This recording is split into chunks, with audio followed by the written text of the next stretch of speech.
우리가 보통 자신을 아침형 인간이다, 저녁형 인간이다, 이렇게 나누잖아요. 근데 오늘은요, 그런 단순한 분류를 넘어서 우리 삶의 성장 공식을 완전히 바꿔버릴 새로운 인간형, 바로 기록형 인간에 대한 이야기를 좀 해볼까 합니다. 자신의 모든 것을 기록하면서 무한히 성장하는 존재, 궁금하시죠? 기록! 이게 그냥 뭔가를 받아 적는 행위가 아니에요. 때로는 생존을 위한 본능 그 자체거든요. 1914년 어니스트 셰클턴 탐험대가 남극에서 조난을 당합니다. 무려 634일 동안 그 혹독한 환경 속에서 그들을 버티게 한 힘 중 하나가 바로 기록이었어요. 물에 흠뻑 젖어서 꽁꽁 얼어붙는 구명보트 안에서도 매일같이 일지를 썼습니다. 왜 그랬을까요? 만약에 우리가 여기서 죽더라도 이 기록만큼은 남아서 후세에 전해졌으면 좋겠다. 기록이 곧 자기 자신, 자신의 분신이라고 믿었던 거죠. 셰클턴 시대에는 기록이 정말 귀했다면 지금은 어때요? 완전히 정반대죠. 우리는 지금 데이터의 홍수, 아니 쓰나미 속에 살고 있습니다. 근데 참 이상하죠? 이렇게 정보에 둘러싸여 있는데 왜 우리는 점점 더 텅 빈 것 같은 공허함을 느끼게 되는 걸까요? 자, 이 숫자들 좀 보세요. 정말 어마어마하죠? 매일 트위터에 1억 5천만 개의 메시지가 올라오고 유튜브에선 40억 개의 영상이 재생됩니다. 심지어 지금으로부터 한참 전인 2015년에 이미 전 세계 데이터 양이 7.9 제타바이트를 넘었대요. 이 1 제타바이트가 미국 의회 도서관에 있는 모든 책 있잖아요. 그거의 10만 배래요, 10만 배. 와, 말 그대로 정보의 바다에 빠져서 허우적대고 있는 겁니다, 우리가. 아니 근데 이렇게 정보가 넘쳐나는데 우리는 왜 속이 텅 빈 것 같은 그런 허전함을 느끼는 걸까요? 정말 쉴 새 없이 스크롤을 내리는데 신기하게 머릿속에 남는 건 하나도 없어요. 지식이 되질 않는 거죠. 그럴듯하게 포장된 내 모습을 SNS에 올리면 올릴수록 마음 한구석은 더 공허해지고요. 바로 이 지점이에요. 문제의 핵심이.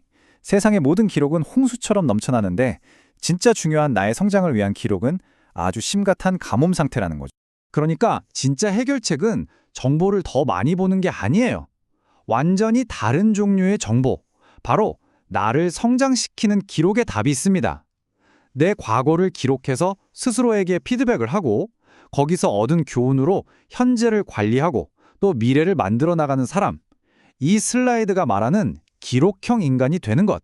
바로 이게 우리가 성장하고 결국엔 이기는 유일한 길이라는 겁니다. 자, 그럼 기록이라는 게 구체적으로 어떻게 우리를 바꾼다는 걸까요? 그냥 글씨 좀 쓴다고 뭐가 달라지나 싶으시죠? 이 단순한 행위가 어떻게 우리네를 성공 모드로 바꿔버리는지 그 엄청난 힘에 대해서 한번 제대로 파헤쳐보죠. 기록하는 방법 크게 두 가지가 있죠. 여기 보시는 것처럼 우리 뇌를 직접 깨우는 손기록, 그리고 우리에게 자유를 주는 디지털 기록이요. 뭐가 더 낫다 이렇게 말할 수는 없어요. 각각 장점이 뚜렷하거든요. 손으로 직접 쓰면 창의력이랑 학습 효과가 엄청나게 올라가고 디지털로 기록하면 편집, 검색, 보관이 거의 무한대로 가능하니까요. 진짜 중요한 건 이 둘의 장점을 우리가 어떻게 똑똑하게 써먹느냐, 바로 그거죠. 아니 근데 왜 이렇게 다들 손으로 쓰는 걸 중요하다고 할까요? 과학이 딱 답을 알려주더라고요. 프랑스 연구를 보니까 손으로 글을 쓸 때 우리 뇌에서 학습을 도와주는 특별한 신경회로가 만들어진대요. 인디애나 대학 연구는 더 신기해요. 직접 글씨를 쓴 아이들 뇌는 읽기나 쓰기 관련 영역이 활성화됐는데 그냥 키보드로 타이핑만 한 아이들은 그런 변화가 거의 없었다는 거예요.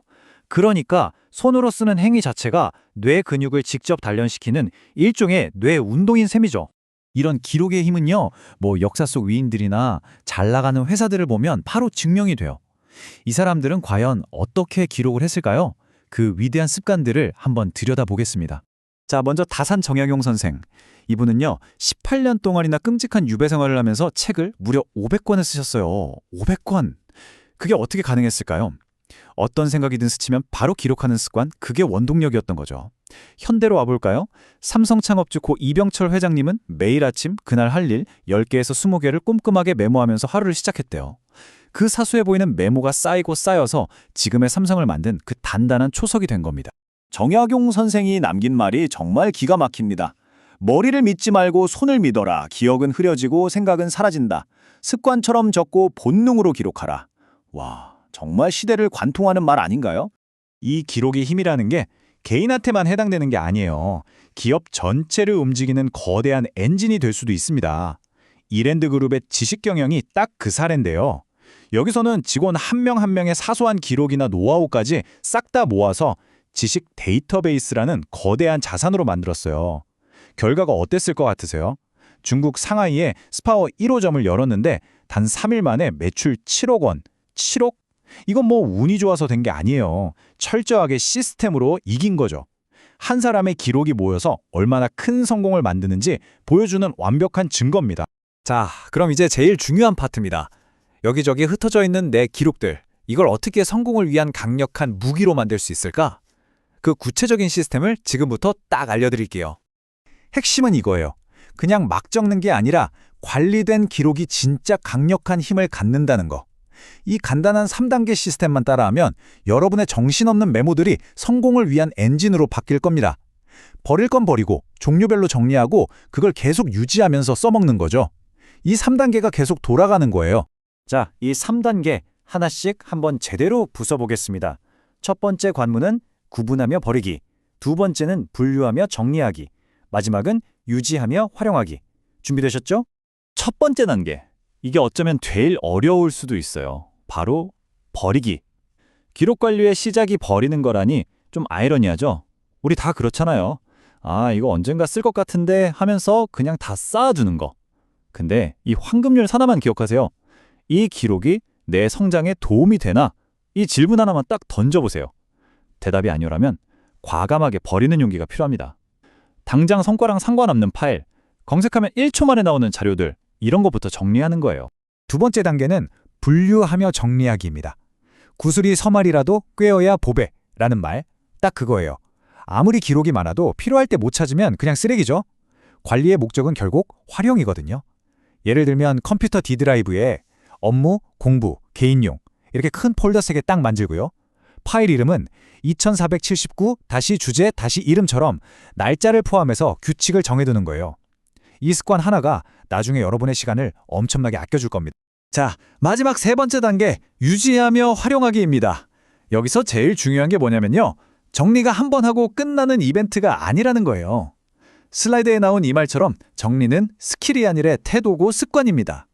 일주일에 딱 하루, 토요일 오전 10시 이렇게 시간을 정해서 알람을 맞추세요.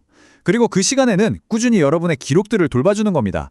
이 작은 습관이 여러분의 책상뿐만 아니라 머릿속까지 깔끔하게 정리해 줄 거예요. 결국 이 모든 이야기를 관통하는 건 기록이 그냥 데이터 쪼가리가 아니라는 겁니다. 여러분의 기록은 바로 여러분 삶의 역사, 그 자체예요. 당신은 당신이 기록한 만큼만 이 세상에 존재하는 겁니다. 생각해보면 이건 아주 오래된 우리 인류의 본능이에요.